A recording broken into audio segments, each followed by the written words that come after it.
Ang iyong bagong premyo ay masarap na mga pansit. Oh, sana ako na lang ang kumain nito. Kung hindi lang dahil sa hamon. Sige na mga kaibigan, simulan na ninyo. Halina.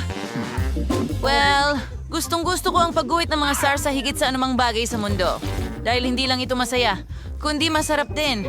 Ang barbecue sauce ay gagawa ng mahusay na balde. At ang ketchup ay gagawa ng maanghang na pansit na may paminta. Pero una, magsimula tayo sa balde. Ang kubiertos ang pinakamagandang paraan para ikalat ang sarsa. Ngayon, kaunting noodle sa ibabaw. At para ikalat ito, gagamit ako ng tinidor.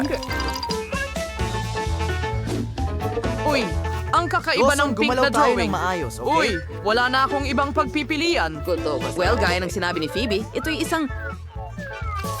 Hey, sa tingin ko may nangyayari dito. Mukhang perfecto. Ayos.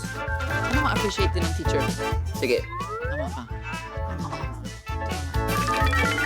Sige, subukan natin. Masarap ang mga sarsa, Phoebe.